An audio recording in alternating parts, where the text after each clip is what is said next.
A Tale of Two Cities by Charles Dickens. Book the Second, The Golden Thread. Chapter 12, The Fellow of Delicacy. Mr. Stryver, having made up his mind to that magnanimous bestowal of good fortune on the doctor's daughter, resolved to make her happiness known to her before he left town for the long vacation. After some mental debating of the point, he came to the conclusion that it would be as well to get all the preliminaries done with, and they could then arrange at their leisure whether he should give her his hand a week or two before Michaelmas term, or in the little Christmas vacation between it and Hilary. As to the strength of his case, he had not a doubt about it, but clearly saw his way to the verdict. Argued with the jury on substantial worldly grounds, the only grounds ever worth taking into account, it was a plain case, and had not a weak spot in it. He called himself for the plaintiff. There was no getting over his evidence. The counsel for the defendant threw up his brief, and the jury did not even turn to consider. After trying it, Stryver, C.J., was satisfied that no plainer case could be. Accordingly, Mr. Stryver inaugurated the long vacation with a formal proposal to take Miss Manette to Vauxhall Gardens, that failing, to Ranelagh. That unaccountably failing too, it beloved him to present himself in Soho, and there declare his noble mind. Towards Soho, therefore, Mr. Stryver shouldered his way from the Temple, while the bloom of the long vacation's infancy was still upon it. Anybody who had seen him projecting himself into Soho while he was yet on St. Dunstan's side of Temple Bar, bursting in his full-blown way along the pavement to the jostlement of all weaker people, might have seen how safe and strong he was. His way taking him past Tellson's, and he both banking at Tellson's, and knowing Mr. Lorry as the intimate friend of the Manettes, it entered Mr. Stryver's mind to enter the bank and reveal to Mr. Lorry the brightness of the Soho horizon. So he pushed open the door with the weak rattle in its throat, stumbled down the 2 steps, got past the 2 ancient cashiers, and shouldered himself into the musty back closet where Mr. Lorry sat at great books ruled for figures, with perpendicular iron bars to his window, as if that were ruled for figures too, and everything under the clouds were a sum. "Halloa," said Mr. Stryver. "How do you do? I hope you are well." It was Stryver's grand peculiarity that he always seemed too big for any place or space. He was so much too big for Tellson's that old clerks in distant corners looked up with looks of remonstrance, as though he squeezed them against the wall. The house itself, magnificently reading the paper quite in the far-off perspective, lowered displeased as if the Stryver head had been butted into its responsible waistcoat. The discreet Mr. Lorry said in a simple tone of the voice he would recommend under the circumstances, "How do you do, Mr. Stryver? How do you do, sir?" and shook hands. There was a peculiarity in his manner of shaking hands, always to be seen in any clerk at Tellson's who shook hands with a customer when the house pervaded the air. He shook in a self-abnegating way, as one who shook for Tellson and Company. "Can I do anything for you, Mr. Stryver?" asked Mr. Lorry in his business character. "Why, no, thank you. This is a private visit to yourself, Mr. Lorry. I have come for a private word."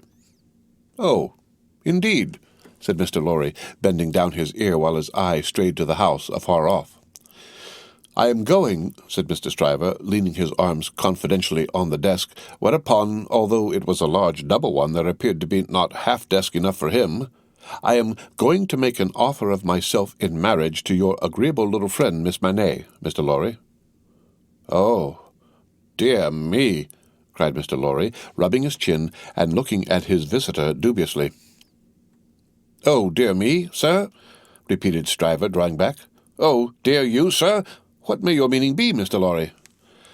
"My meaning," answered the man of business, "is of course friendly and appreciative, and that it does you the greatest credit, and... In short, my meaning is everything you could desire. But really, you know, Mr. Stryver—" Mr. Lorry paused and shook his head at him in the oddest manner, as if he were compelled against his will to add internally, "You know, there really is so much, too much of you." "Well," said Stryver, slapping the desk with his contentious hand, opening his eyes wider and taking a long breath, "if I understand you, Mr. Lorry, I'll be hanged." Mr. Lorry adjusted his little wig at both ears as a means towards that end, and bit the feather of a pen. "Damn it all, sir," said Stryver, staring at him, "am I not eligible?" "Oh, dear, yes, yes. Oh, yes, you're eligible," said Mr. Lorry. "If you say eligible, you are eligible." "Am I not prosperous?" asked Stryver. "Oh, if you come to prosperous, you are prosperous," said Mr. Lorry. "And advancing?" "Oh, if you come to advancing, you know," said Mr. Lorry, delighted to be able to make another admission. "Nobody can doubt that." "Then what on earth is your meaning, Mr. Lorry?" demanded Stryver, perceptibly crestfallen. "Well, Were you going there now?" asked Mr. Lorry. "Straight," said Stryver, with a plump of his fist on the desk. "Then I think I wouldn't, if I was you." "Why?" said Stryver. "Now, I'll put you in a corner," forensically shaking a forefinger at him. "You are a man of business and bound to have a reason. State your reason. Why wouldn't you go?" "Because," said Mr. Lorry, "I wouldn't go on such an object without having some cause to believe that I should succeed." "Damn me!" cried Stryver, "but this beats everything." Mr. Lorry glanced at the distant house and glanced at the angry Stryver. "Here's a man of business, a man of years, a man of experience, in a bank," said Stryver, "and having summed up 3 leading reasons for complete success, he says there's no reason at all. Says it with his head on." Mr. Stryver remarked upon the peculiarity as if it would have been infinitely less remarkable if he had said it with his head off. "When I speak of success, I speak of success with the young lady, and when I speak of causes and reasons to make success probable, I speak of causes and reasons that will tell as such with the young lady. The young lady, my good sir," said Mr. Lorry, mildly tapping the Stryver arm, the young lady goes before all." "Then you mean to tell me, Mr. Lorry," said Stryver, squaring his elbows, "that it is your deliberate opinion that the young lady at present in question is a mincing fool?" "Not exactly so.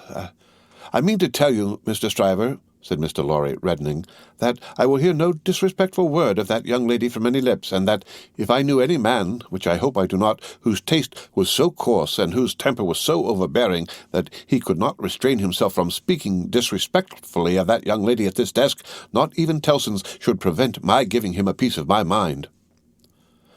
The necessity of being angry in a suppressed tone had put Mr. Stryver's blood vessels into a dangerous state when it was his turn to be angry. Mr. Lorry's veins, methodical as their courses could usually be, were in no better state now. It was his turn. "That is what I mean to tell you, sir," said Mr. Lorry. "Pray, let there be no mistake about it." Mr. Stryver sucked the end of a ruler for a little while, and then stood hitting a tune out of his teeth with it, which probably gave him the toothache. He broke the awkward silence by saying, "This is something new to me, Mr. Lorry. You deliberately advised me not to go up to Soho and offer myself Stryver of the King's Bench Bar?" "Do you ask me for my advice, Mr. Stryver?" "Yes, I do." "Very good. Then I give it, and you have repeated it correctly." "And all I can say of it is," laughed Stryver with a vexed laugh, "that this, beats everything past, present, and to come." "Now, understand me," pursued Mr. Lorry, "as a man of business, I am not justified in saying anything about this matter, for, as a man of business, I know nothing of it. But as an old fellow who has carried Miss Manette in his arms, who is the trusted friend of Miss Manette, and of her father too, and who has a great affection for them both, I have spoken.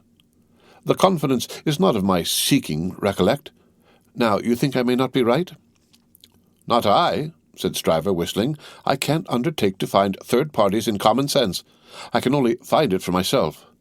I suppose sense in certain quarters. You suppose mincing bread-and-butter nonsense. It's new to me, but you are right, I dare say." "What I suppose, Mr. Stryver, I claim to characterize for myself. And understand me, sir," said Mr. Lorry, quickly flushing again, "I will not even at Tellson's, have it characterized for me by any gentleman breathing." "There, I beg your pardon," said Stryver. "Granted. Thank you. Well, Mr. Stryver, I was about to say, it might be painful to you to find yourself mistaken. It might be painful to Dr. Manette to have the task of being explicit with you. It might be very painful to Miss Manette to have the task of being explicit with you. You know the terms upon which I have the honor and happiness to stand with the family. If you please, committing you in no way, representing you in no way, I will undertake to correct my advice by the exercise of a little new observation and judgment expressly brought to bear upon it. If you should then be dissatisfied with it, you can but test its soundness for yourself. If, on the other hand, you should be satisfied with it, and it should be what it now is, it may spare all sides what is best spared. What do you say? How long would you keep me in town? It is only a question of a few hours. I could go to Soho in the evening and come to your chambers afterwards. Then I say yes, said Stryver. I won't go up there now. I am not so hot upon it as that comes to. I say yes, and I shall expect you to look in tonight. Good morning. Then Mr. Stryver turned and burst out of the bank, causing such a concussion of air on his passage through that to stand up against it, bowing behind the two counters, required the utmost remaining strength of the two ancient clerks. Those venerable and feeble persons were always seen by the public in the act of bowing, and were popularly believed, when they had bowed a customer out, still to keep on bowing in the empty office until they bowed another customer in. The barrister was keen enough to divine that the banker would not have gone so far in his expression of opinion on any less solid ground than moral certainty. Unprepared as he was for the large pill he had to swallow, he got it down. "And now," said Mr. Stryver, shaking his forensic forefinger at the temple in general when it was down, "my way out of this is to put you all in the wrong." It was a bit of the art of an Old Bailey tactician in which he found great relief. "You shall not put me in the wrong, young lady," said Mr. Stryver. "I'll do that for you." Accordingly, when Mr. Lorry called that night as late as 10 o'clock, Mr. Stryver, among a quantity of books and papers littered out for the purpose, seemed to have nothing less on his mind than the subject of the morning. He even showed surprise when he saw Mr. Lorry, and was altogether in an absent and preoccupied state. "Well," said that good-natured emissary, after a full half-hour of bootless attempts to bring him round to the question, "I have been to Soho." "To Soho?" repeated Mr. Stryver, coldly. To be sure. What am I thinking of?" "And I have no doubt," said Mr. Lorry, "that I was right in the conversation we had. My opinion is confirmed, and I reiterate my advice." "I assure you," returned Mr. Stryver in the friendliest way, "that I am sorry for it on your account, and sorry for it on the poor father's account. I know this must always be a sore subject with the family. Let us say no more about it." "I don't understand you," said Mr. Lorry. "I dare say not," rejoined Stryver, nodding his head in a soothing and final way. No matter. "But it does matter," Mr. Lorry urged. No, it doesn't. I assure you it doesn't. Having supposed that there was sense when there is no sense, and a laudable ambition where there is not a laudable ambition, I am well out of my mistake, and no harm is done. Young women have committed similar follies often before, and have repented them in poverty and obscurity often before. In an unselfish aspect, I am sorry that the thing is dropped, because it would have been a bad thing for me in a worldly point of view. In a selfish aspect, I am glad that the thing is dropped, because it would have been a bad thing for me in a worldly point of view. It is hardly necessary to say that I could have gained nothing by it. There is no harm at all done. I have not prospered to the young lady, and between ourselves, I am by no means certain on reflection that I ever should have committed myself to that extent. Mr. Lorry, you cannot control the mincing vanities and giddinesses of empty-headed girls. You must not expect to do it, or you will always be disappointed. Now pray, say no more about it. I tell you, I regret it on account of others, but I am satisfied on my own account. And I am really very much obliged to you for allowing me to sound you, and for giving me your advice. You know the young lady better than I do. You were right. It never would have done." Mr. Lorry was so taken aback that he looked quite stupidly at Mr. Stryver, shouldering him towards the door with an appearance of showering generosity, forbearance, and goodwill on his erring head.